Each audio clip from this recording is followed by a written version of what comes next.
Hey everyone, thanks for joining me for another devlog for Dauphin. It is Saturday today, and I'm thinking that this episode could just be a little bit of a weekend devlog where I spend today and tomorrow knocking out my next relatively small milestone, which is introducing the first boss into Dauphin for the player to fight. Now before I jump into development this afternoon, I want to offer you a preemptive thank you. Right now we're sitting at just over 95,000 subscribers and continuing to grow towards 100,000, which is just crazy. I wouldn't even call it a goal of mine. It was more like a pipe dream that I would ever get this far. So I just want to say thank you guys so much for the support. It means a lot, and it's just really been amazing to hear about how you've been inspired by my work and how you're excited for Dauphin, just all of it. It's amazing. So thank you guys so much. And with that, let's go ahead and get to work. First, I'll get you caught up on the very small list of changes I've made since the last devlog. As you can see here, I've made some small tweaks to the player. I changed the color of his shirt for some reason, and I also added whites to his eyes. I think a lot of the complaints about the previous player design was that he looked angry all the time, and I think that rounding out his eyes kind of alleviates that. He still has a stern expression on his face, but overall I think it looks quite a bit better. Love to hear what you guys think. I've also made a small tweak here to player movement. You guys probably recall that the player always used to face the direction of the cursor, but that made it look pretty weird when you were moving in any given direction and the cursor was like off in the corner of the screen somewhere. So now the player always faces whichever direction he's moving in, and he will change direction to attack based on the cursor's position. I think this looks a little bit better for now. I need to play with it some more to decide if I like it, but for now I think it's a positive change. And finally, as you guys saw at the beginning of the video, I pretty much started from scratch and totally overhauled my title scene. This was really just a way for me to practice some pixel art, but I have to say, even though this is a work in progress still, it turned out pretty cool. You know, we've got the title that slides down from the top and a very small wave animation here at the bottom. Pretty neat. Alright, here we are on the Trello board, and you can see how I've tasked out this milestone for creating Dauphin's first boss. This afternoon, I'm going to jump right into the artwork and animations, and if I still have time after that, I'll start working on the state code that will allow the boss to execute multiple different types of attacks. But for now, time to put on some music, go heads down, and create some pixel art.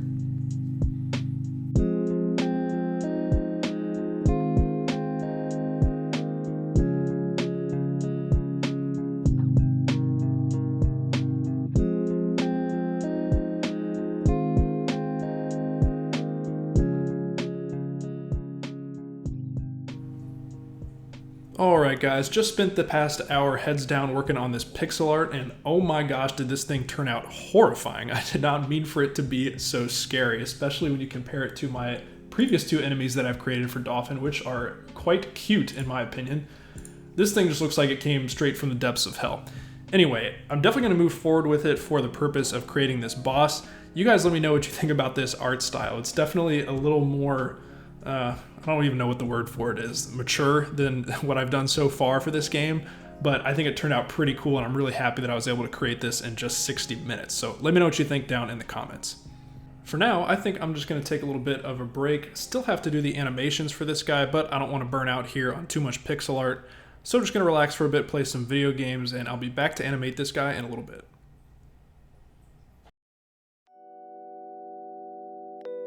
Good morning, folks. It is a beautiful Sunday morning here, just going on 7 o'clock. Got a fresh cup of coffee, and I'm gearing up to get back to work on this crab boss. But before I do, I want to show you some quick updates that I made last night. First up, you can see that I've gone ahead and imported my crab artwork into the project. I made a new scene for the horror crab, which is what I'm calling it for now, and I inherited from my base enemy scene just like I do with all the other enemies. This gives me a lot of nice stuff out of the box, like the corruption particles you see here, all the hit detection with the player, and also stuff like the hit shader to show when the boss is hit. Great to have all this stuff out of the box, and I think it's looking really good so far. Another nice milestone from yesterday was a first draft of all this crab's animations, so we'll go ahead and walk through those. The first of these that we'll be using is the walk animation, which will obviously play when the crab is moving. This one was pretty simple. I really just moved the legs up and down, same with the claws and the eyes kind of off sync to create this creepy little walking animation.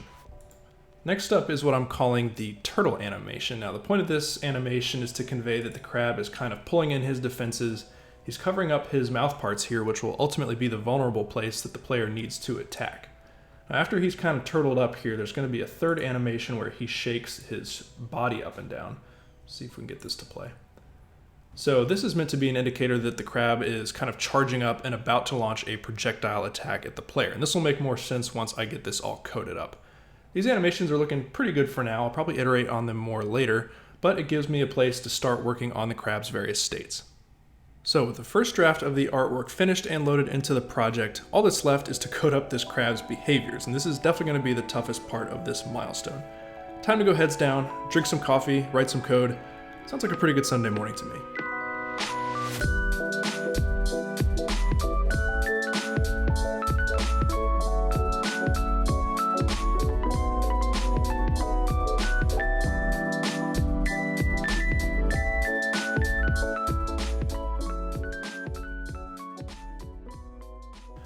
Hey everyone, quick update for you. It's just going on 8 a.m. As you can see, I've made some okay progress so far with the boss here. He kind of wanders around the scene using the same wander state as the other enemies do, and he's got his nice little animations hooked up. The problem is that, as you can see here, he keeps kind of getting stuck on objects in the world, and that's just because my wander state isn't really doing anything to try and bounce him off of world collisions. I've got what I need to do that. I can get information about the collisions and the collision normal. I just have to make the change to code that up. That said, I think I'm ready for a little bit of a break. As I mentioned before, it's just gorgeous outside today, so I want to spend some time out there before it gets too hot. Gonna go take a walk for now, and I'll get back to work once I return.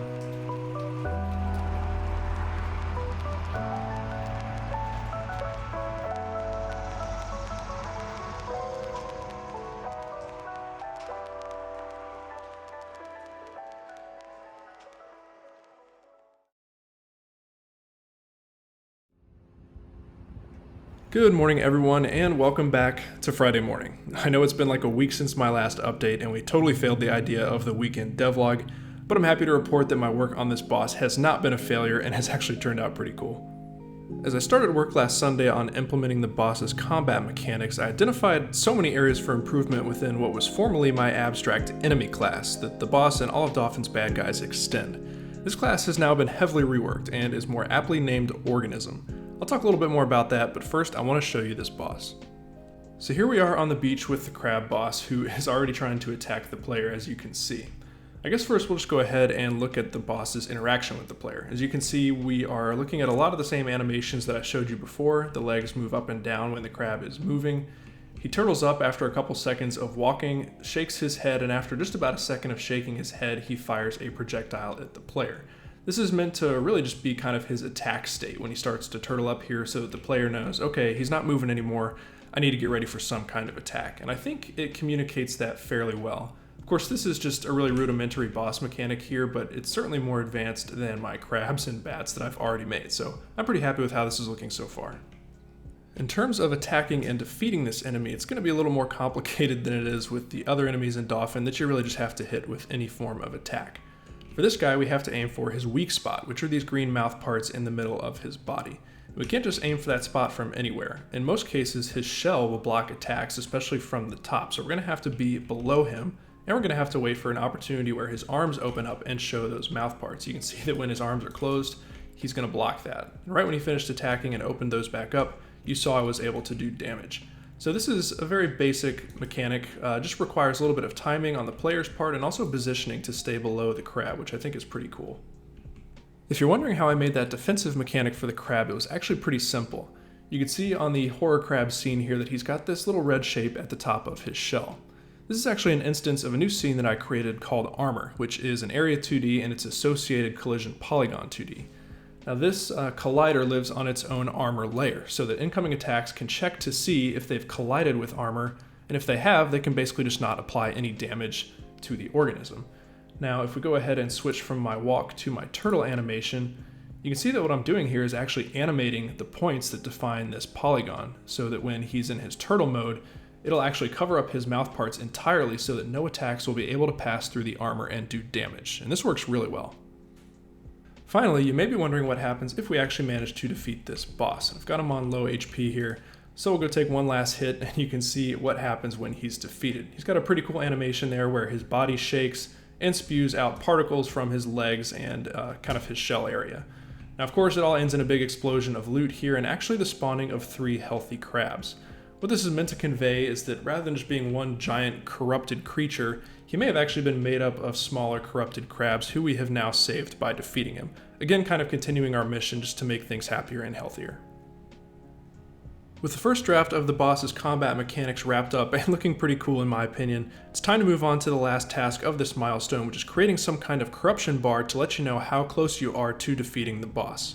But before I kick off development of that, I want to briefly talk about the main change that I made within my organism class. As I mentioned before, this organism class used to be named enemy, and I realized that that was just not a good description of the entities that I wanted to represent with this code. I don't want to put an emphasis on these creatures being aggressive and corrupted. Instead, I think their uncorrupted state is just as important. So to support this idea, I kind of reworked the way that corruption works. Instead of just starting at a high level of corruption and permanently going down to 0, they now respond dynamically to changes in corruption, meaning that enemies can be uncorrupted as they were before, but they can also be recorrupted. I went ahead and tried to prove this idea out a little bit by creating a new interaction between organisms. You can see we've got some corrupted crabs and some uncorrupted crabs here on the beach, and I'm going to bring one of these corrupted guys over to one of these uncorrupted guys. You'll see that when the corrupted one touched the uncorrupted one, he actually transferred some of that corruption over, and the once peaceful crab is now aggressive again towards the player.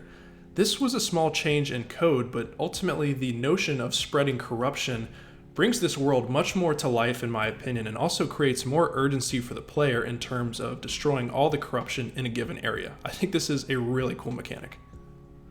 Alright, I've been talking too long this morning. It's 8 o'clock and I need to get ready for work now, but I'd love to hear what you guys think about these updates. I'm super stoked about this progress, and I'd just love to hear your comments down below about the boss and the new corruption mechanic. Anyway, hopefully the next time you see me, I will be back with a corruption bar so that we can finish off the boss and wrap up the devlog.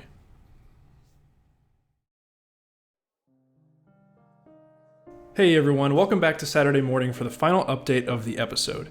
Yesterday after work, I sat down and managed to quickly create what I think turned out to be a pretty decent prototype for a corruption bar for the boss. Let's take a look. I want to start with my favorite part of this corruption bar, which is how it's presented to the player.